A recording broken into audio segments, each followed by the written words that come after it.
સુરેન્દ્રનગરમાં 8 કરોડને ખર્ચે બની રહેલા નવનિર્મિત રોડની કામગીરી સામે ગંભીર સવાલ ઉભા થયા છે। સુરેન્દ્રનગર સર્કિટ હાઉસથી જિલ્લા પંચાયત સુધીના સીસી રોડનું નિર્માણ કાર્ય પૂર્ણ થયાના માત્ર 3 દિવસમાં જ ટેકનિકલ ખામીને પગલે રોડને તોડી પાડવાની ફરજ પડી છે। મહાનગરપાલિકા અને કોન્ટ્રાક્ટ એજન્સીની બેદરકારીને કારણે તંત્રએ આ પગલું ભરવું પડ્યું છે કે જેને પગલે લોકોમાં રોષ જોવા મળી રહ્યો છે।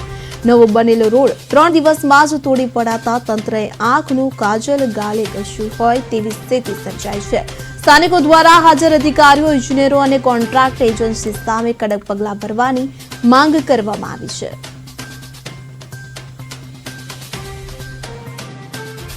આ રોડ જ્યારે બનતો હતો ત્યારે સુરેન્દ્રનગર મહાનગરપાલિકાના કયા અધિકારીને આ રોડની ગુણવત્તા ચકાસવાની જવાબદારી હતી એ અમે સુરેન્દ્રનગર મહાનગરપાલિકાના કમિશનરશ્રી અને વહીવટદારશ્રીને પૂછવા માંગીએ છીએ અને તે અધિકારી અથવા તો તે કર્મચારી ઉપર સુરેન્દ્રનગર મહાનગરપાલિકા શું પગલાં લેશે એ પણ અમે જાણવા માંગીએ છીએ। અમારી સ્પષ્ટ માંગણી છે।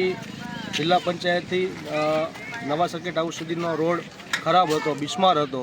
જે લોકોની માંગ હતી કે આ રોડ નવો બને। મહાનગરપાલિકાના કમિશનરશ્રીએ તાત્કાલિક ધોરણે આ રોડનું કામ ચાલુ કર્યું। 1.5 મહિનાથી આ રોડ બંધ હતો અને ઘણા લોકોને આ રોડ ઉપરથી આવવા જવામાં મુશ્કેલીઓ પડતી હતી, મોટા વાહનોને આવવામાં જવામાં મુશ્કેલીઓ પડતી હતી। જે આ રોડ જ્યારે બનતો હતો ત્યારે